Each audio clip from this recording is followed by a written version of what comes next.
ഞാൻ രക്ഷപ്പെട്ടത് സ്വകാര്യ ആശുപത്രിയിൽ പോയതുകൊണ്ടാണെന്ന് പറയേണ്ടി വരുന്ന മന്ത്രിയുള്ള നാടാണ് നമ്മുടെ നാട്. കേരളം നമ്പർ 1 ആയിട്ടില്ല, ആവേണ്ടതുണ്ട്. CPIMൻ്റെ പ്രാദേശിക നേതാക്കൾ ആ കേസിൽ പ്രതികളായിട്ടുണ്ട്. ഞങ്ങളെ ശത്രുപക്ഷത്ത് നിർത്തിയിരുന്ന ആളുകളൊക്കെ നാളെ ഇത് അംഗീകരിക്കും, ഞങ്ങളോടൊപ്പം കൈകോർക്കും. ഒരു വികസിത കേരളം യാഥാർത്ഥ്യമാണ്. മാഷ് പറഞ്ഞു TP ചന്ദ്രശേഖരൻ കടന്നു വന്ന ഒരു വഴിയെക്കുറിച്ച്. അതുപോലൊരു വഴിയിലൂടെ വന്ന ഒരു ഹിസ്റ്ററി സദാനന്ദൻ മാസ്റ്ററുടെ ജീവിതത്തിലുണ്ട്. SFIയുടെ സജീവ പ്രവർത്തകനായിരുന്നു, അല്ലെങ്കിൽ അത്തരം ആശയങ്ങളിലൊക്കെ വിശ്വസിച്ചിരുന്ന ഒരാൾ ABVPയിലേക്ക് വരുന്നത് V മുരളീധരൻ്റെ ഒരു പ്രസംഗത്തിൻ്റെ ചുവട് പിടിച്ചാണ്. എൻ്റെ അറിവുകൾ വളരെ വളരെ പരിമിതമാണ്. അങ്ങനെ വന്നതിൻ്റെ ഒരു ദേഷ്യമാണോ, അല്ലെങ്കിൽ അത്തരം വൈരാഗ്യങ്ങളായിരുന്നോ ഈ ഒരു അക്രമത്തിന് പിന്നിലുണ്ടായിരുന്നത്?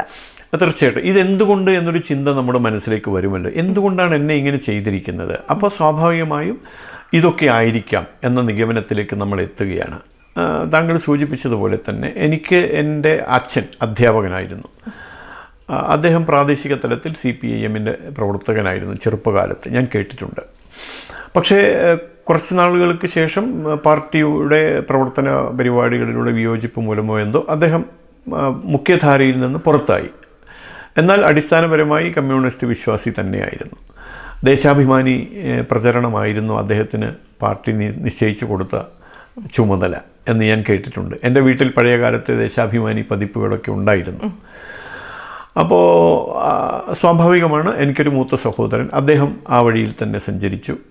അന്ന് KSYF ആണ്. KSYFൻ്റെ ഈ പഴശ്ശി വില്ലേജ് കമ്മിറ്റിയുടെ വളണ്ടിയർ ക്യാപ്റ്റൻ, അങ്ങനെ എന്തോ ഒരു ചുമതലയാണ് അദ്ദേഹം നിർവഹിച്ചത്. എനിക്ക് ഓർമ്മയുണ്ട്, ഈ അവരുടെ പാർട്ടി സമ്മേളനങ്ങളൊക്കെ വരുമ്പോൾ പരേഡിന് വേണ്ടി സഖാക്കളെ പരിശീലിപ്പിക്കുന്നതിന് ഏട്ടൻ NCC കോളേജിൽ പഠിക്കുമ്പോൾ NCCയുടെ ഓഫീസർ ആ നിലക്കായിരുന്നു. അതുകൊണ്ട് ആ ഒരു അനുഭവം വെച്ച് ഈ പരിപാടിയാണ് മൂപ്പർക്ക് ഏൽപ്പിച്ചു കൊടുത്തത്, ഈ വളണ്ടിയർമാരെ പരിശീലിപ്പിക്കുക എന്നുള്ളത്. അങ്ങനെ ഇടതുപക്ഷ ആശയത്തോടൊപ്പം സഞ്ചരിച്ചത്. സ്വാഭാവികമാണ് ഞാനും ആ വഴിയിലേക്ക് പോകും. കാരണം ഞങ്ങളുടെ ഈ ഗ്രാമം, ഈ പ്രദേശം ഒരു മാർക്സിസ്റ്റ് സ്വാധീന പ്രദേശമാണ്. എല്ലാവരും പാർട്ടിക്കാരാണ്. അപൂർവം മറ്റ് പാർട്ടിക്കാർ, പ്രത്യേകിച്ച് കോൺഗ്രസ്, വേറെ പാർട്ടികളൊന്നുമില്ല. അങ്ങനെയൊക്കെയാണ്. പാർട്ടി ഓഫീസുണ്ട്, അവിടെയൊക്കെ കയറി ചെല്ലുക, അവിടെ എല്ലാവരും ഇടപഴകുക, കാരം ബോർഡ് കളിക്കുക, ഇതൊക്കെയാണ്. പിന്നെ ബാലസംഘത്തിൻ്റെ പ്രവർത്തനം, അതിൻ്റെ രീതിയിലുള്ള കാര്യങ്ങൾ, അതൊക്കെ നടക്കുന്നുള്ള ഒരു പ്രദേശമാണ്. അപ്പോൾ സ്വാഭാവികമായിട്ടും ഞാൻ സത്യം പറഞ്ഞാൽ 7ാം ക്ലാസ്സിൽ പഠിക്കുമ്പോൾ എൻ്റെ ഓർമ്മ അവിടം തൊട്ടാണ്. ഞങ്ങൾക്കന്ന് ഞങ്ങളുടെ വിദ്യാലയത്തിൽ അപ്പുമാഷ് എന്ന് പറയുന്ന ഒരു ഉജ്ജ്വല പ്രതിഭയായ ഒരു അധ്യാപകനുണ്ടായിരുന്നു. പലപ്പോഴും അദ്ദേഹം എൻ്റെ റോൾ മോഡലാണ്. എന്നും ഖാദി മാത്രം ധരിക്കും, പക്ഷേ അദ്ദേഹം സോഷ്യലിസ്റ്റ് ആശയത്തിൻ്റെ വക്താവാണ്.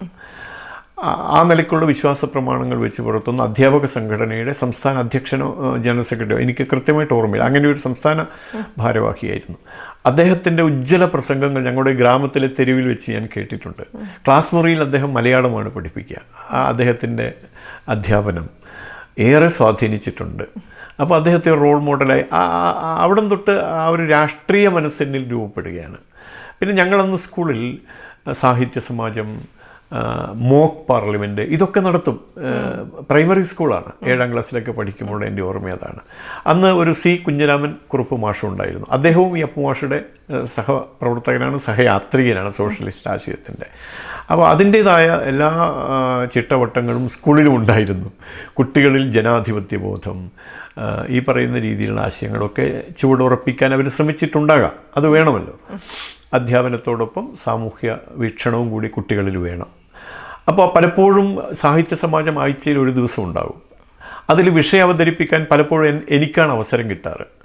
അപ്പോൾ വിഷയം തയ്യാറാക്കാൻ വേണ്ടി സഹായിച്ചിരുന്നത് ഈ അപ്പുമാഷും കുഞ്ഞിരാമക്കുറുപ്പ് മാഷും ഒക്കെയാണ്. അത് ഏത് വിഷയമായാലും അവരത് കടലാസിൽ എഴുതിത്തരും. ഞാനത് നോക്കി പഠിച്ച് കാണാതെ പറയും, അല്ലെങ്കിൽ നോക്കി വായിക്കും. അങ്ങനെ ഈ വിഷയം അവതരിപ്പിക്കുക, പ്രസംഗിക്കുക എന്നൊക്കെയുള്ള ശീലം അന്ന് തൊട്ട് തുടങ്ങി.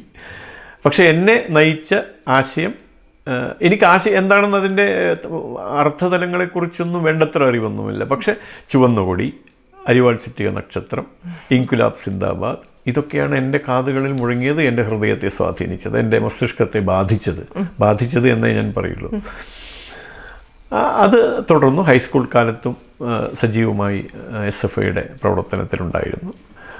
മട്ടന്നൂർ PRNSS കോളേജിൽ പ്രീ ഡിഗ്രി, അന്ന് പ്രീ ഡിഗ്രി ആണല്ലോ, പ്രീ ഡിഗ്രി ഈ കാലത്തും ഇതേ രീതിയിൽ തന്നെയാണ്. ആ കാലത്താണ് താങ്കൾ സൂചിപ്പിച്ച തരത്തിൽ മുരളിയേട്ടൻ്റെ ഒരു പ്രസംഗം കേൾക്കാനിട വരുന്നത്. അത് കോളേജ് യൂണിയൻ ഇനാഗുറേഷനുമായി ബന്ധപ്പെട്ട ഒരു സിമ്പോസിയമായിരുന്നു. വിദ്യാർത്ഥികളും ജനാധിപത്യവും എന്നതാണ് വിഷയം.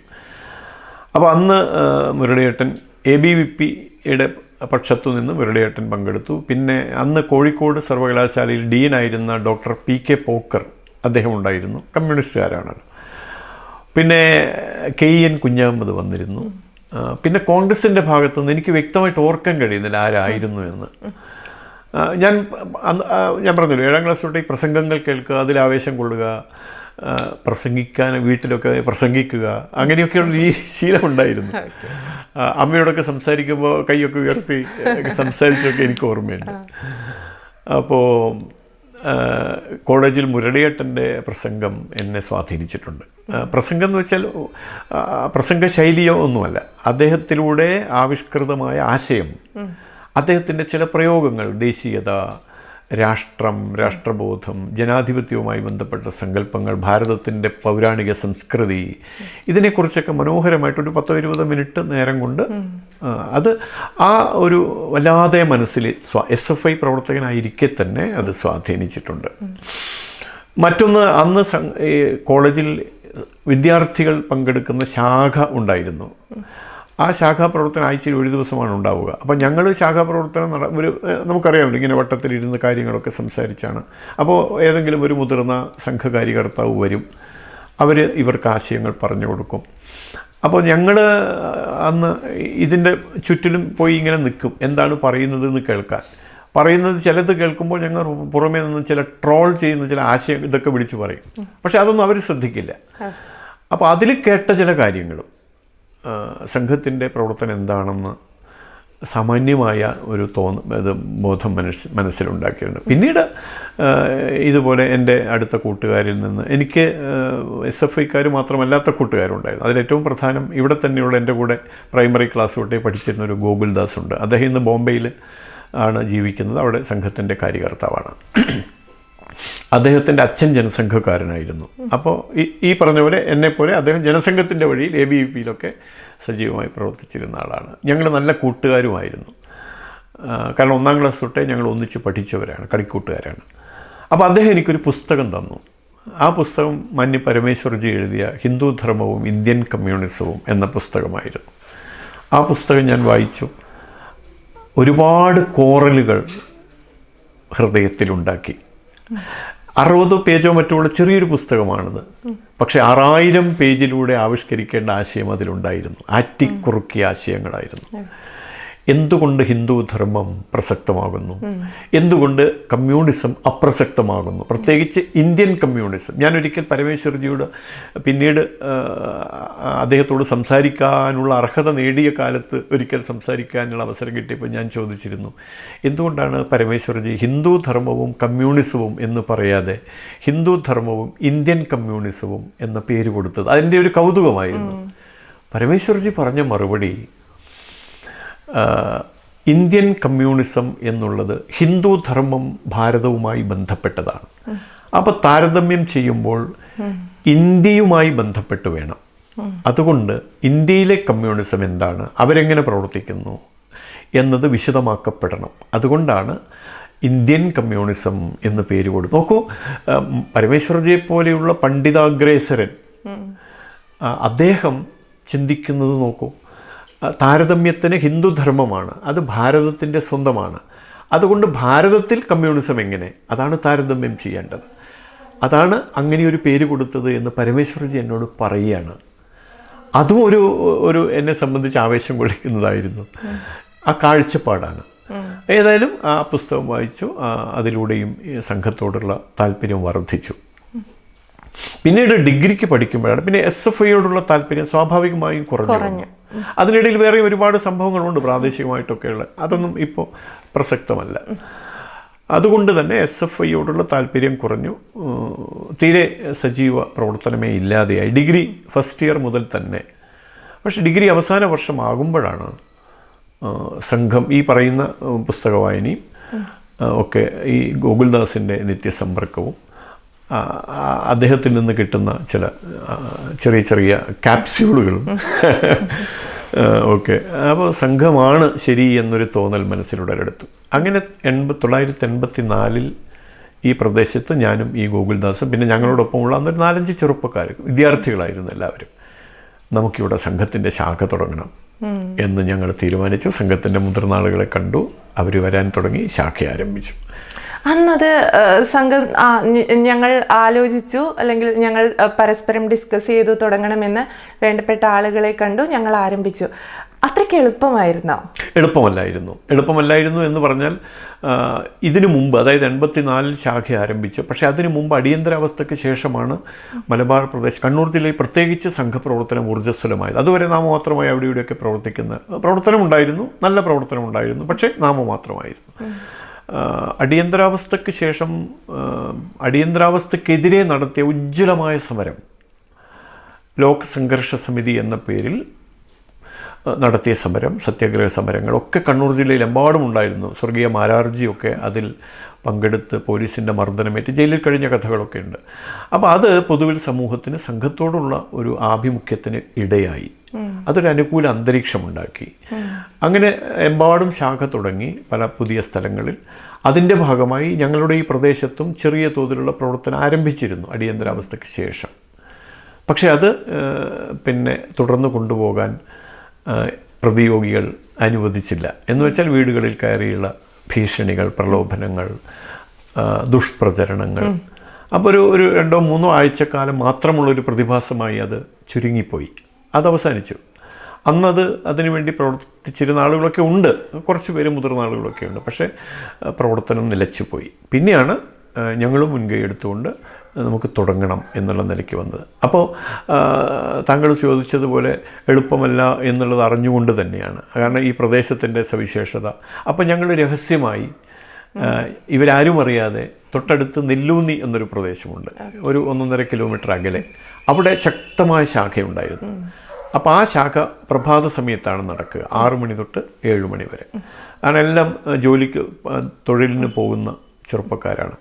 അപ്പോൾ ആ ശാഖയിൽ ഇവരാരും കാണാതെ ഞങ്ങൾ രാവിലെ ഒരു 5:45 ഉണർന്ന് തലയിലൊരു കെട്ടൊക്കെ കെട്ടി അങ്ങനെ ഓടിപ്പോകും. അതൊരു വ്യായാമം കൂടിയാണല്ലോ. അങ്ങനെ ഞങ്ങൾ ഇവിടുന്ന് 4-5 ചെറുപ്പക്കാർ, ഈ പറഞ്ഞ ഞാൻ, ഗോകുൽദാസും ഞാനും, പിന്നെ ഒരു സുധാകരേട്ടൻ ഉണ്ടായിരുന്നു, പിന്നെ ചന്ദ്രേട്ടൻ, അങ്ങനെ ഒരാളുണ്ടായിരുന്നു, അദ്ദേഹത്തിൻ്റെ അനുജൻ ദിവാകരൻ ഉണ്ടായിരുന്നു. അങ്ങനെ ഞങ്ങളൊരു 5-8 പേര് അവിടെ ഈ ശാഖയിൽ പങ്കെടുക്കാൻ തുടങ്ങി. അത് കുറേയധികം നാളുകൾ അങ്ങനെ തുടർന്നപ്പോൾ ഞങ്ങൾക്ക് ആത്മവിശ്വാസം കൂടി. ഇത് നമുക്ക് നാട്ടിൽ നമുക്കൊരു സ്ഥലം കണ്ടെത്തി അവിടെ തുടങ്ങാലോ. അങ്ങനെ തുടങ്ങി. അപ്പോഴും ഈ പറഞ്ഞ പ്രലോഭനങ്ങൾ, എൻ്റെ വീട്ടിൽ പഴയ കാലത്തെ എൻ്റെ ചേട്ടന്മാർ CPIM-ൻ്റെ പ്രാദേശിക പ്രവർത്തകരൊക്കെ വന്നു, അച്ഛനെയൊക്കെ കണ്ടു, ഇവനെ അതിൽ നിന്ന് പിന്തിരിപ്പിക്കണമെന്നൊക്കെ അച്ഛനോട് ആവശ്യപ്പെട്ടു. അച്ഛൻ പറഞ്ഞു, അതിന് ഞാനായിട്ട് ശ്രമിക്കുന്നില്ല, നിങ്ങളായിട്ട് പറഞ്ഞോളൂ എന്നൊക്കെ പറഞ്ഞു. അതൊരു 19 വയസ്സോ 20 വയസ്സോ പ്രായമുണ്ടാവില്ല? അതെ അതെ, ഒരു 20 വയസ്സൊക്കെയുള്ള പ്രായത്തിലാണ്. ഒരു ഡിഗ്രി കഴിഞ്ഞ് നിൽക്കുന്ന, ഡിഗ്രി കഴിഞ്ഞിട്ടില്ല, ഡിഗ്രി ഫൈനൽ പഠിച്ചുകൊണ്ടിരിക്കുമ്പോൾ 20-ാമത്തെ ഒരു വയസ്സിലാണ് സ്വന്തമായി തീരുമാനങ്ങൾ എടുക്കാൻ താൻ ചിന്തിക്കുന്നതാണ് ജനാധിപത്യബോധം. യുവത്വത്തിന്റെ തുടക്കം കൂടിയാണ്. വല്ലാതെ ധൈര്യം തോന്നുന്ന, ആർജവം തോന്നുന്ന ഒരു സമയമാണ്. പിന്നെ ഞാൻ പറഞ്ഞല്ലോ, അച്ഛൻ്റെ ജനാധിപത്യ ബോധവും, ആ ജനാധിപത്യ ബോധം ഉണ്ടായിരുന്നത് കൊണ്ടാണ് ഈ ആശയത്തിൽ നിന്ന് വിട്ട് അദ്ദേഹം പോകുന്നത് എന്നുകൂടി എനിക്ക് പറയാൻ സാധിക്കും. അവനവൻ്റെ തീരുമാനം എടുത്തോട്ടെ എന്നൊരു നിസ്സംഗഭാവമാണ് അച്ഛൻ പുലർത്തിയത്. അപ്പോൾ അവരെന്നോട് തന്നെ പേഴ്സണലായി, എൻ്റെ കൂടെ പഠിച്ചവരും ഒക്കെ ആയിട്ടുള്ള ആളുകൾ ഇപ്പോഴും അവരുമായിട്ട് എനിക്ക് സൗഹൃദമുണ്ട്, അന്നും സൗഹൃദമുണ്ട്. ആ സൗഹൃദം ഉപയോഗിച്ചുകൊണ്ട് ഉപദേശ രൂപേണയാണ്, ഇത് ചെയ്യരുത്, ഇതിന് പോകരുത്, ശാഖ നടത്തരുത് എന്നൊക്കെ പറഞ്ഞ് ഉപദേശിക്കുകയായിരുന്നു. പേടിപ്പിക്കലൊന്നുമില്ല. പക്ഷേ അന്നും മാഷ് പറഞ്ഞതിൽ നിന്ന് എനിക്ക് തോന്നിയൊരു സംശയമാണ്, അന്ന് നമ്മുടെ സമൂഹത്തിൽ പൊതുവെ കമ്മ്യൂണിസത്തിലേക്ക് പോവുക എന്നതിനേക്കാൾ ഏറെ ആളുകൾ സംഘപ്രവർത്തനങ്ങളെ ഭയന്നിരുന്നു. സംഘപ്രവർത്തനങ്ങളെ ഭയന്നിരുന്നുള്ളത് ശരിയാണ്. എന്തുകൊണ്ടാണ്? സംഘത്തെക്കുറിച്ച് അങ്ങനെ ഒരു ചിത്രമാണ് നൽകുന്നത്. ഗാന്ധി ഘാതകർ, ന്യൂനപക്ഷ വിരുദ്ധർ, മുസ്ലിങ്ങളെ കൊന്നൊടുക്കാൻ വേണ്ടി പിറവിയെടുത്തവർ, ഉത്തരേന്ത്യൻ മാർവാടിമാരുടെ സംഘടന, ഇങ്ങനെയൊക്കെയാണല്ലോ പ്രചരിപ്പിച്ചത്. അന്ന് ഞങ്ങൾക്ക് പ്രചാരണ മാധ്യമങ്ങൾ ഇല്ല, ജനങ്ങളെ സ്വാധീനിക്കാവുന്ന തരത്തിൽ അങ്ങനെയില്ല. പിന്നെ സംഘപ്രവർത്തകരുടെ നിത്യസമ്പർക്കത്തിലൂടെയാണ് പരിവർത്തനം ഉണ്ടാകുന്നത്. വീടുകൾ കയറിയുള്ള ഞങ്ങളുടെ ക്യാമ്പയിനിങ് എന്നും പറയാൻ കഴിയില്ല. വീടുകളിൽ പോകും, ഗോവിന്ദേട്ടാ നമസ്കാരം എന്ന് പറയും. അപ്പോൾ ചിലർ ഇരിക്കാൻ പറയും, ഇരിക്കും. എന്താ വന്നതെന്ന് ചോദിക്കില്ല, ഞങ്ങൾ വെറുതെ അങ്ങനെ വന്നതാണെന്ന് പറയും. അപ്പോൾ ആ സംവാദത്തിലൂടെ ഒരു വ്യക്തിബന്ധം രൂപപ്പെടും, സൗഹൃദം രൂപപ്പെടും. ആ സൗഹൃദം ആശയതലത്തിലേക്ക് ഉയരും. ഞങ്ങൾ ശാഖയിലൊക്കെ പാടിയിട്ടുണ്ട്, വ്യക്തിഗതമാം സ്നേഹബന്ധം തത്വപൂജയിലേക്ക് ഉയർത്തി സംഘടന കെട്ടിപ്പടുക്കുക എന്നുള്ളത്. വ്യക്തിപരമായ ബന്ധത്തിലൂടെ ഉടലെടുക്കുന്ന സൗഹൃദത്തെ തത്വപൂജയിലേക്ക് ഉയർത്തുക. ആ പ്രക്രിയ അത് ശ്രമകരമാണ്, എളുപ്പമല്ല. ഞാനീ പറഞ്ഞതുപോലെ ചിലരൊക്കെ നിങ്ങൾക്ക് വേറെ പണിയൊന്നുമില്ല കുട്ടികളെ പോയേ എന്ന് പറയും, എന്നാലും ശരി എന്ന് പറഞ്ഞ് ഇറങ്ങിപ്പോരും. ചിലർ ആക്രോശിക്കും, എന്താടാ നീ ഈ കാര്യങ്ങളൊക്കെ പറയും, ഇവിടെ വന്നതെന്ന് ചോദിക്കും. സന്തോഷത്തോടെ ചിരിച്ചുകൊണ്ട് ഞങ്ങൾ മറുപടി പറയും. അങ്ങനെയാണ് സംഘത്തെ വളർത്തിയെടുത്തത്. അങ്ങനെ സംഘത്തെ വളർത്തിയെടുത്തുകൊണ്ട് വന്ന ഒരാളാണ്, അല്ലെങ്കിൽ ആ കൂട്ടത്തിലുണ്ടായിരുന്ന ഒരാളാണ് മാഷ്. അന്ന് ആ രാത്രി എന്നോടിപ്പോൾ പറഞ്ഞു ചില മുഖങ്ങൾ കണ്ടിരുന്നുവെന്ന്. കഴിഞ്ഞ കാലത്തിലെ സൗഹൃദങ്ങളിൽ ചിലത് ആ മുഖങ്ങളായിരുന്നു. തീർച്ചയായിട്ടും. ഞാൻ പറഞ്ഞല്ലോ, ഞാൻ ഇത്തരം ചോദ്യങ്ങളോട് പ്രതികരിക്കുമ്പോൾ ഞാൻ ഒരു കരുതലെടുക്കുന്നുണ്ട്. അത് ഇതുകൊണ്ടാണ്. പക്ഷേ എനിക്കറിയേണ്ടത്, നമ്മുടെ ഒരു നിലപാട് അല്ലെങ്കിൽ നമ്മുടെ ചിന്തകൾ മാറുമ്പോഴേക്കും സൗഹൃദങ്ങൾ പോലും ശത്രുക്കളാകാറുണ്ട്. അത് ഇന്നത്തെ കാലത്ത് ഞാൻ ഉൾപ്പെടെയുള്ള ഞങ്ങളൊക്കെ അനുഭവിക്കുന്ന ചില കാര്യങ്ങളാണ്. കണ്ടാൽ മിണ്ടില്ല. ഇപ്പോൾ ഞങ്ങൾക്ക് ബ്ലോക്ക് ഓപ്ഷനാണ്. പഴയതുപോലെ വെട്ടിമാറ്റൽ പരിപാടികളല്ല. വാട്സപ്പ്, ഇൻസ്റ്റഗ്രാം, ഫേസ്ബുക്ക് ബ്ലോക്ക്ഡ് ആണ്. പക്ഷെ അന്ന് നടന്നത് ഈ ബ്ലോക്ക്ഡ് അല്ല, അതൊരു മർഡറിലേക്ക് എത്തിക്കുക എന്നുള്ളതായിരുന്നു. അത് തന്നെയായിരുന്നു വന്നവരുടെ ലക്ഷ്യവും, കൊല്ലുക എന്നുള്ളത്. മാഷ് അതിൽ നിന്ന് രക്ഷപ്പെട്ടു എന്നുള്ളത് ഇന്ന് എന്നെ പോലെയുള്ള ഒരുപാട് പേർക്ക് പ്രചോദനമാവുക എന്നൊരു നിയോഗം കൂടിയുള്ളത് കൊണ്ടാവാം എന്നല്ല, അതാണ് യാഥാർത്ഥ്യം. അതുകൊണ്ടാണ് ഇന്ന് ഈ കഥ പറയാൻ മാഷിനെ എനിക്ക് എൻ്റെ മുന്നിൽ കിട്ടിയത്. ഒപ്പം ഒരു വലിയ രാഷ്ട്രീയത്തിൻ്റെ ഭാഗം കൂടിയാണ് മാഷ് എന്ന്. അങ്ങനെ വെച്ച് നോക്കുമ്പോൾ എനിക്ക് ഈ ചോദ്യം അവസാനിപ്പിക്കാൻ സാധിക്കുന്നില്ല. അന്ന് കണ്ട ആ മുഖങ്ങൾ ഒരു കാലത്ത് തോളിൽ കൈയിട്ട് നടന്നവനോ ഒക്കെ ആയിരുന്നിരിക്കാം, അല്ലെങ്കിൽ ഒരു പലഹാരം അല്ലെങ്കിൽ ഒരു ഗ്ലാസ് വെള്ളം, ചായയൊക്കെ പരസ്പരം ഷെയർ ചെയ്തിരുന്ന ഒരാളായിരിക്കാം. അന്ന് അങ്ങനെ പരിചിത മുഖങ്ങൾ കണ്ടപ്പോൾ അന്ന് എന്താ തോന്നിയത്? അതൊക്കെ ഒരു വളരെ ചുരുങ്ങിയ സമയത്തിനുള്ളിൽ സംഭവിക്കുകയാണല്ലോ. ആ മുഖങ്ങൾ പിന്നീട് ഞാൻ പലയിടത്തും കണ്ടിട്ടുണ്ട് സൗഹൃദത്തിൻ്റെ ഒരു ഭാവത്തിൽ. അതായത് ഞാൻ ചില ഉദാഹരണങ്ങൾ പറയാം. കോടതിയിൽ എൻ്റെ സാക്ഷി വിസ്താരം നടക്കുന്ന സമയത്ത് ഈ പ്രതികളൊക്കെ വരണമല്ലോ. അതിൽ 1-2 പേരൊഴിച്ച് ബാക്കി എല്ലാ പ്രതികളും എൻ്റെ അരികിൽ വന്ന് സൗഹൃദം പങ്കിട്ടിരുന്നു. എന്നെ അത്ഭുതപ്പെടുത്തിയൊരു കാര്യമാണ്. കോടതി മുറിയിൽ വിചാരണയ്ക്ക് ഇവരാണ് എന്നെ ഇങ്ങനെ ചെയ്തത് എന്ന് വിരൽ ചൂണ്ടി ഞാൻ പുറത്തിറങ്ങിയപ്പോൾ കണ്ടത് ഇവരുടെ സൗഹൃദമാണ്. എൻ്റെ ചുമലിൽ കൈവയ്ക്കുന്നു, സുഖമല്ലേ ചോദിക്കുന്നു, കുടുംബകാര്യങ്ങൾ ചോദിക്കുന്നു. എന്നെ അത്ഭുതപ്പെടുത്തി. അപ്പോൾ ഞാൻ മനസ്സിലാക്കുന്നത്, ഒരു പക്ഷേ ഒരു മനസാക്ഷി കുത്തവർ നേരിടുന്നുണ്ടാകാം. എന്തോ ആവട്ടെ, നമ്മളതിൻ്റെ വിശകലനത്തിലേക്ക് പോകേണ്ടതില്ല. ഞാൻ തിരിച്ച് എൻ്റെ നാട്ടിൽ, ഞാനിവിടെ ദീർഘകാലം തൃശ്ശൂരിലാണ് പിന്നെ താമസിച്ചത്. തൃശ്ശൂരിൽ അവിടെ ശ്രീ ദുർഗാവിലാസം ഹയർ സെക്കൻഡറി സ്കൂളിലെ അധ്യാപകനായിട്ടാണ് ജോലി ചെയ്തത്. പിന്നീട് റിട്ടയർമെൻറ്റിന് ശേഷം എൻ്റെ സഹധർമ്മിണിയും അധ്യാപികയായിരുന്നു. അവർ കഴിഞ്ഞ വർഷമാണ് റിട്ടയർ ചെയ്തത്. അതിനുശേഷം ഞങ്ങൾ ഈ വീട്, അതിന് മുമ്പേ തന്നെ ഈ വീട് പണിത് താമസിക്കാനുള്ള സംവിധാനങ്ങളൊക്കെ ഒരുക്കി കഴിഞ്ഞ 1 വർഷമായിട്ട് ഇവിടെ സ്ഥിരതാമസമാണ്. ഞാനിവിടെ സ്ഥിരതാമസം തുടങ്ങിയപ്പോൾ ഞാൻ ഈ പറഞ്ഞ മുഖങ്ങളിൽ ചില മുഖങ്ങൾ എൻ്റെ വീട്ടിലേക്ക് കയറി വന്നിട്ടുണ്ട്. ഞാൻ ആളുകളുടെ പേരൊന്നും പറയില്ല, വേണ്ട. വന്നിട്ടുണ്ട്, എന്നോട് സംസാരിച്ചിട്ടുണ്ട്. എങ്ങനെ സ്വീകരിച്ചു? സന്തോഷത്തോടെ സ്വീകരിച്ചു. എന്ത് നൽകി? അത് അവർക്ക് അത്യാവശ്യം എന്തെങ്കിലുമൊക്കെ പഴമുണ്ടാവും, ഒരു പഴം എടുത്ത് ഭക്ഷണം എന്നൊന്നും പറയാൻ കഴിയില്ല, ആ നിലയ്ക്ക് സ്വീകരിച്ചിട്ടുണ്ട്. CPIM-ൻ്റെ പ്രാദേശിക നേതാക്കൾ ആ കേസിൽ പ്രതികളായിട്ടുണ്ട്. അവർ എവിടെ വെച്ച് കാണുമ്പോഴും ആ നിലയ്ക്ക് സൗഹൃദത്തോടെ ഇടപഴകാറുണ്ട്. എനിക്കിപ്പോഴും ഓർമ്മയുണ്ട്. ഞാനിത് പറയാൻ, താങ്കൾ ചോദിച്ചത്, ഞാനിത് പറയുന്നത് അവർക്ക് അവരുടെ ഉള്ളിൽ നന്മയുണ്ടാവട്ടെ എന്ന് കരുതിയാണ്. നന്മയുള്ളവരും അവരുടെ കൂട്ടത്തിലുണ്ട്. ഞാൻ ഈ സംഭവത്തിന് ശേഷം നടന്നൊരു തെരഞ്ഞെടുപ്പിൽ വോട്ട് ചെയ്യാൻ വേണ്ടി ഞാൻ പ്രവർത്തിച്ചിരുന്ന തൊട്ടടുത്തുള്ള പ്രൈമറി സ്കൂളിലാണ് എനിക്ക് വോട്ട്. ഞാൻ അവിടെ വോട്ട് ചെയ്യാനായി വന്ന സമയത്ത് എൻ്റെ പ്രവർത്തകരോടൊപ്പം ഞാൻ ചെല്ലുന്നു. തെരഞ്ഞെടുപ്പിൻ്റെ ഇതൊക്കെ ആയതുകൊണ്ട് ബൂത്തിനടുത്ത് വരെയല്ലേ അവർക്ക് വരാൻ സാധിക്കുള്ളൂ. പിന്നീട് ഞാൻ സ്വന്തമായി നടക്കുമ്പോൾ അവിടെ CPIM-ൻ്റെ ബൂത്ത് ഏജൻ്റായി ഇരുന്നിരുന്ന ഒരാൾ എഴുന്നേറ്റ് വന്ന് എൻ്റെ കൈ പിടിച്ച് ബൂത്തിലേക്ക് കൊണ്ടുപോയി. അപ്പോൾ എന്താണ് അതിൻ്റെ അർത്ഥം? അത് അവരെ നേരിടുന്ന മനസാക്ഷിക്കുത്താണോ കുറ്റബോധമാണോ എന്ന് ഞാൻ ചിന്തിക്കാറുണ്ട്. ഏതായാലും അങ്ങനെയൊക്കെ സംഭവിച്ചിട്ടുണ്ട്. അതുപോലെ ഈ കേസിൽ പ്രതികളായിട്ടുള്ള ആളുകൾ എൻ്റെ വീട്ടിലേക്ക് വന്നിട്ടുണ്ട്. ഇപ്പോൾ ഈ MP ആയി നാമനിർദ്ദേശം ചെയ്യപ്പെട്ട വാർത്ത കേട്ടതിന് ശേഷം ഈ പ്രദേശത്തുള്ള നാട്ടുകാരെല്ലാവരും വന്നിട്ടുണ്ട്. ഏത് രാഷ്ട്രീയത്തിൽപ്പെട്ടവർ, അമ്മമാർ, കുട്ടികൾ. അപ്പോൾ ഇവിടെ ഈ റോഡിലൂടെ ഒരുപാട് കുട്ടികൾ സ്കൂളിലേക്ക് നടന്നു പോകും. അതിനിടയിൽ വന്ന് ഞാൻ അവരെ വല്യച്ഛ എന്നാണ് വിളിപ്പിക്കാറ്, മനഃപൂർവ്വം തന്നെ. ആ നിലയ്ക്കൊരു അടുപ്പം കുട്ടികളുമായിട്ട് എനിക്കുണ്ട്. അവരൊക്കെ കയറി വന്ന് അപ്പോൾ അവർക്കൊക്കെ ഓരോ ലഡു കൊടുത്ത്, ഒരു മിഠായി കൊടുത്ത്, ആ കൂട്ടത്തിൽ എല്ലാ വിഭാഗത്തിലും പെട്ട അമ്മമാർ, സഹോദരിമാരൊക്കെ ഇവിടെ വന്ന് എനിക്ക് ആശീർവാദങ്ങൾ നൽകിയിട്ടുണ്ട്. അക്കൂട്ടത്തിൽ ഒരുപക്ഷെ ഞാനിത് പറയുമ്പോൾ കളവാണെന്ന് കേൾക്കുന്നവർ ധരിച്ചു എന്നൊരു, എങ്കിലും കുഴപ്പമില്ല, ഞാൻ പറയാം. അന്ന് ഞാനിവിടെ ഇരിക്കുകയായിരുന്നു. അനേകം ആളുകളുണ്ട് ചുറ്റിലും. ആ കൂട്ടത്തിലൊരു മുഖം, അന്നത്തെ ആ മുഖങ്ങളിൽ ഒരു മുഖം ഞാൻ കണ്ടു. ഞാൻ അടുത്തേക്ക് വിളിച്ചു, വന്നു, എനിക്ക് ഹസ്തദാനം നൽകി, ഇരിക്കാൻ ആവശ്യപ്പെട്ടു. ഇരിക്കാൻ നിന്നില്ല, അദ്ദേഹം പോയി. അങ്ങനെ ഉണ്ടായിട്ടുണ്ട്. അപ്പോൾ അതുകൊണ്ടാണ് ഞാൻ പറഞ്ഞത്, ആ ഒരു അന്തരീക്ഷം തുടർന്നും നിലനിൽക്കണം. അങ്ങനെയാണ് വേണ്ടത് നമുക്ക്. എൻ്റെ ഹൈക്കോടതിയിൽ നിന്ന് വന്ന ഫൈനൽ വിധിന്യായത്തിൽ ജഡ്ജ് അതിമനോഹരമായി ഈ ആശയങ്ങൾ പറഞ്ഞിട്ടുണ്ട്.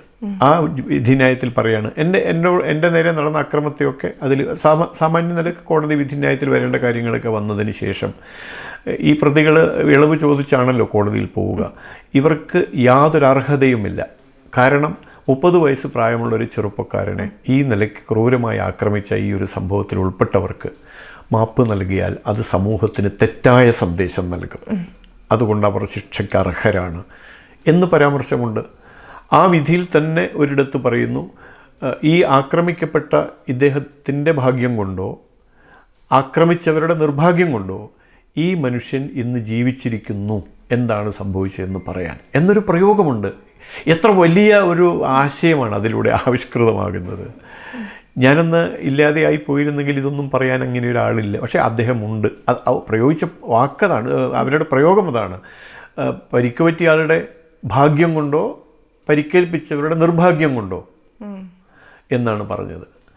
അപ്പോൾ അതിലും മറ്റും പറയുന്നുണ്ട്. സമൂഹം, രാഷ്ട്രീയം പിന്നെ തെരുവിലൂടെയുള്ള ഏറ്റുമുട്ടലിലൂടെയല്ല രാഷ്ട്രീയം നടത്തേണ്ടത്, പകരം ആശയ സംവാദത്തിലൂടെ ആയിരിക്കണം. അതിന് വിരുദ്ധമാണ് ഈ അക്രമം. അതുകൊണ്ട് പ്രതികൾ ശിക്ഷാർഹരാണ് എന്ന് തന്നെയാണ് വിധിന്യായത്തിൽ, ഒരു 10-40 പേജുള്ള വിധിന്യായത്തിൽ പറയുന്നത്. അപ്പോൾ അതും ഒരുപാട് അനുരണനങ്ങൾ സമൂഹത്തിലുണ്ടാക്കിയിട്ടുണ്ട്. അതവരെയും സ്വാധീനിച്ചിട്ടുണ്ടാകാം, സ്വാധീനിക്കട്ടെ എന്ന് ഞാൻ പ്രാർത്ഥിക്കുകയാണ്. ഓക്കെ, അതൊരു ഒരു ഒരു ഒരു വലിയ മനസ്സും കൂടിയാണ് അത്തരത്തിൽ ക്ഷമിക്കാൻ സാധിക്കുക എന്നുള്ളത്. നിയമത്തിൻ്റെ വഴിക്ക് പോയി അതോടൊപ്പം തന്നെ ഇത്തരം മുഖങ്ങളെ വീട്ടിലേക്ക് വിളിച്ചു കയറ്റാനും അടുത്തിരുത്താനും ഹസ്തദാനം നൽകാനും ഇന്നും സാധിക്കുന്നു എന്നുള്ളത് വലിയൊരു മനസ്സ് തന്നെയാണ്. അതങ്ങനെ എല്ലാവർക്കും കിട്ടുന്ന ഒന്നാണ് എന്ന് ഞാനും കരുതുന്നില്ല. എല്ലാവർക്കും കിട്ടണം, അവിടെയാണ് സമാധാനം. എന്തായാലും മറ്റൊരു ചോദ്യം എനിക്ക് ചോദിക്കാനുള്ളത്, രാജ്യസഭയിലേക്ക് പോവുകയാണ്. എല്ലാ പ്രതീക്ഷകളോടും കൂടി പ്രധാനമന്ത്രി ഏൽപ്പിച്ച ദൗത്യവും പേറിക്കൊണ്ടാണ് രാജ്യസഭയിലേക്ക് എത്തുന്നത്. നമുക്കറിയാം, ഒരു ഇലക്റ്റഡ് MP രാജ്യസഭയിലേക്ക് എത്തുന്നത് പോലെയല്ല നോമിനേറ്റഡ് ആയിട്ടുള്ള മറ്റൊരു MP എത്തുന്നത്. പക്ഷെ അതിനൊരു മാറ്റം വന്നു തുടങ്ങിയത് ഞാനൊക്കെ ഇത്രയും ആവേശത്തോടെ അല്ലെങ്കിൽ അത്തരം രാജ്യസഭകളിലൊക്കെ ഞാൻ കണ്ടത് സുരേഷ് ഗോപി വന്നതിന് ശേഷമാണ്. അതിലൊരു മാറ്റം അങ്ങനെയാണ് ഉണ്ടായത്. മാധ്യമങ്ങൾ അത്തരത്തിലാണ് വാർത്തകൾ നൽകി തുടങ്ങിയത്. പിന്നീടാണ് സുരേഷ് ഗോപി ഇപ്പോൾ വിജയിച്ച് രണ്ടാമതും എത്തുന്നത്. അപ്പോൾ ഒരു നോമിനേറ്റഡ് ആയിട്ട് പോകുന്ന ഒരു MP ആയിട്ടാണ് സദാനന്ദൻ മാഷ് എത്തുന്നത്. പക്ഷേ ആ രീതിയിൽ തനിക്കൊരു ലിമിറ്റേഷൻ ഉണ്ട് എന്ന് വിശ്വസിക്കുന്നുണ്ടോ? അതോ അടിപതറാതെ തന്നെ ഏൽപ്പിച്ച ദൗത്യം വളരെ ഭംഗിയായി ആവേശത്തോടെ നിർവഹിക്കുമോ? 100%. പരിമിതികളെക്കുറിച്ച് ഞാൻ ചിന്തിക്കുന്നേ ഇല്ല. ഞാൻ പലപ്പോഴും പറയാറുണ്ട്, മാർക്സിസ്റ്റ് അക്രമത്തിൻ്റെ ഇര എന്ന പ്രയോഗത്തെ ഞാൻ ഇര എന്ന ഒരു രീതിയിലുള്ള പരിവേഷവും അതുവഴി ലഭിക്കുന്ന സഹതാപമോ അതൊന്നും എനിക്ക് വേണ്ട എന്ന് തന്നെയാണ്. ഞാനൊരു സാധാരണ മനുഷ്യനാണ്, ഒരു സാമൂഹ്യ പ്രവർത്തകനാണ് എന്ന നിലയ്ക്ക്. അത് അടിസ്ഥാനപരമായ ഒരു നിലപാട്. പിന്നെ അതിനുശേഷം ഈ പറഞ്ഞതുപോലെ താങ്കൾ സൂചിപ്പിച്ചതുപോലെ നോമിനേറ്റഡ് MP എന്നുള്ള നിലയ്ക്ക് 12 പേരെയാണ് രാഷ്ട്രപതി നോമിനേറ്റ് ചെയ്യുക. അത് സാമൂഹ്യ, സാംസ്കാരിക, കലാ, സാഹിത്യ രംഗങ്ങളെ, പ്രത്യേകിച്ച് അങ്ങനെയാണ് ഭരണഘടനയിൽ. ഈ പറയുന്ന എല്ലാ മേഖലകളിലും എനിക്ക് എൻ്റെതായ ചെറിയ പങ്ക് വഹിക്കാൻ സാധിച്ചിട്ടുണ്ട്. ഞാൻ അങ്ങനെ പറയുന്നുള്ളൂ. ചിലർ എന്താണ് യോഗ്യത എന്നൊക്കെ ചോദിക്കുന്നത് കേട്ടു. ഞാൻ അതിനൊന്നും മറുപടി പറയുന്നില്ല. ഏതായാലും എൻ്റെ യോഗ്യതയെക്കുറിച്ച് ബോധ്യമുള്ളവരാണ് എന്നെ ഈ ദൗത്യം ഏൽപ്പിച്ചിട്ടുള്ളത്. അപ്പോൾ ആ ദൗത്യം നിർവഹിക്കുക എന്നുള്ളത് കേവലം ഒരു വ്യക്തിയായിട്ടല്ല ഞാനത് നിർവഹിക്കാൻ പോകുന്നത്. എന്നോടൊപ്പം ചേർന്ന് നിൽക്കുന്ന അനേകായിരങ്ങൾ ഉണ്ട്. ഞാൻ വ്യക്തിപരമായി ഒരു MP എന്നതിനപ്പുറത്ത് അവരിലൂടെ ഞാൻ ജീവിക്കുന്നു, അവർ എന്നിലും ജീവിക്കുന്നു. അപ്പോൾ ആ നിലയ്ക്ക് ഇവരൊക്കെയാണ് MP-മാർ എന്ന് ഞാൻ കരുതുകയാണ്, പൊതുസമൂഹം ഉൾപ്പെടെ. അപ്പോൾ ഞാനതിൻ്റെ ഒരു നിമിത്തം, ആ നിലയ്ക്കുള്ള റോളാണ് എനിക്കുള്ളത്. അതിന് എനിക്ക് സഹായകമായി എന്തൊക്കെയുണ്ട്?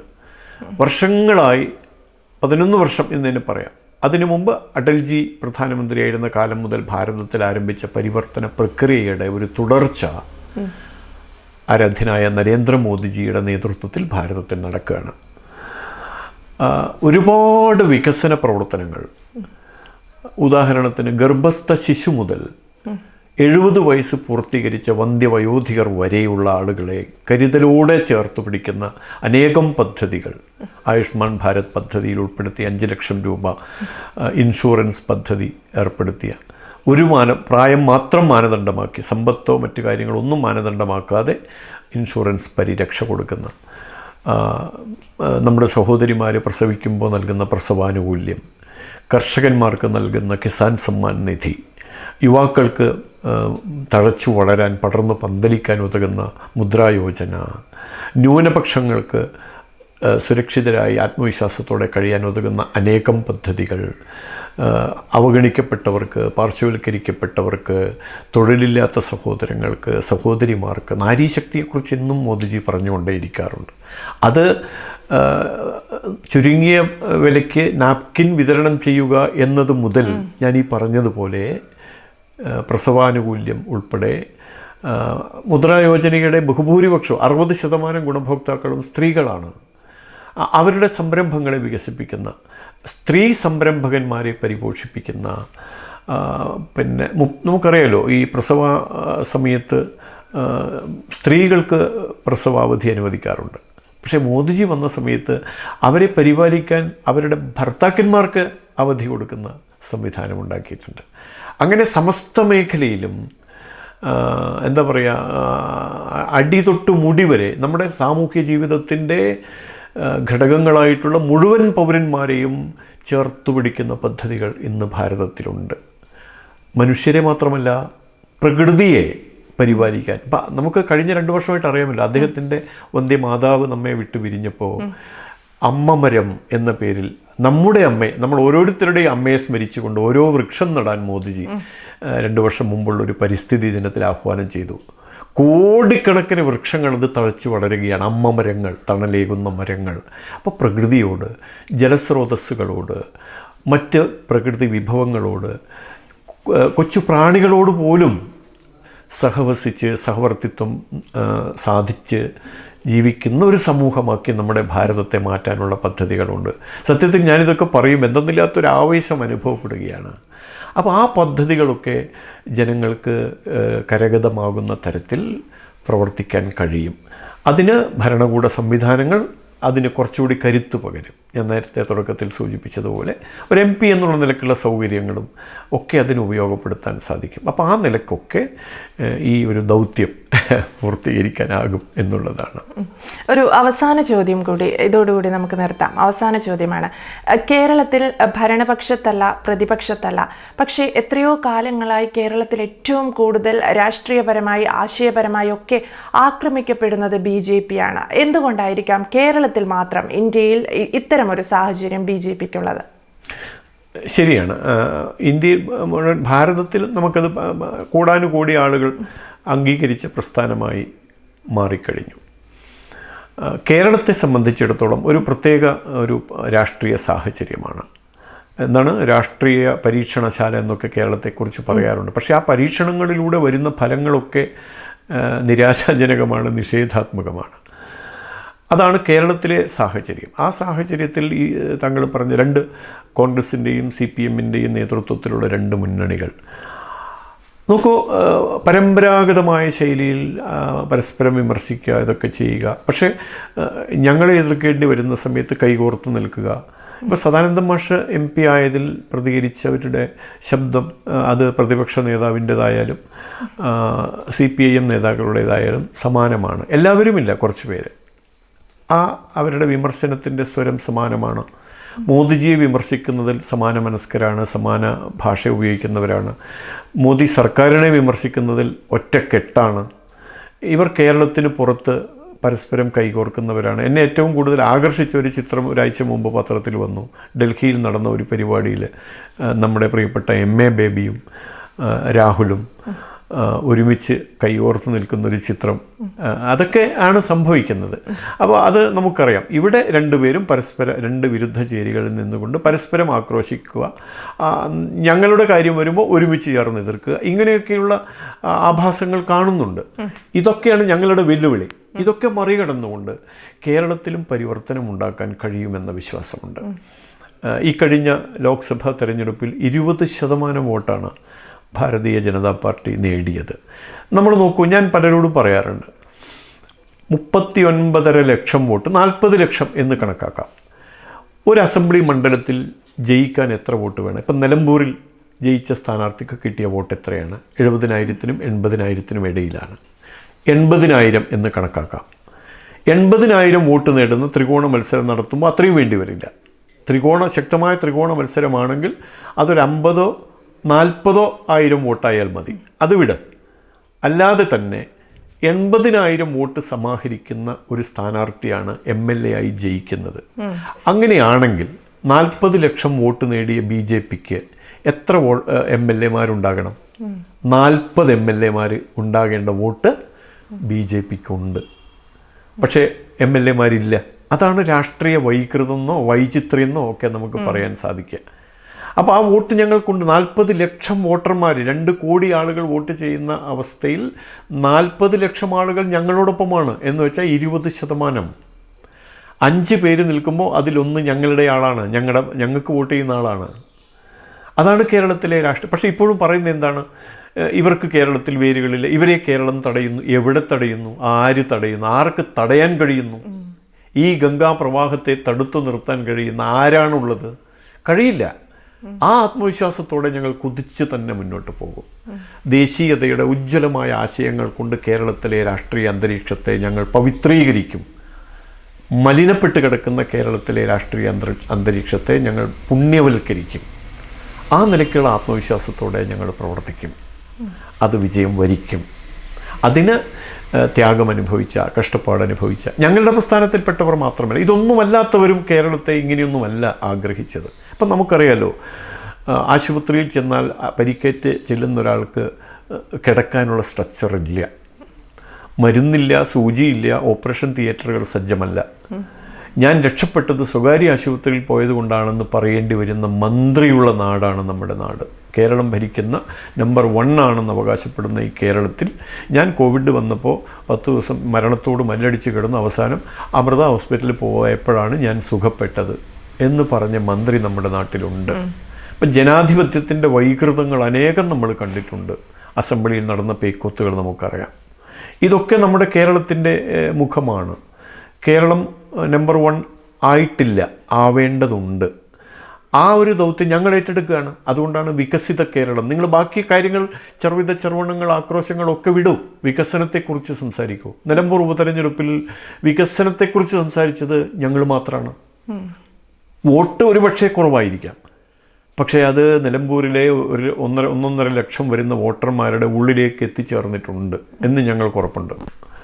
അപ്പോൾ ആ രീതിയിൽ ഒരു പുതിയ രാഷ്ട്രീയ സംസ്കാരം നമ്മുടെ ഈ കേരളത്തിന് ആവശ്യമുണ്ട്. അത് പരസ്പരം ആക്രോശിക്കുന്നതിലല്ല.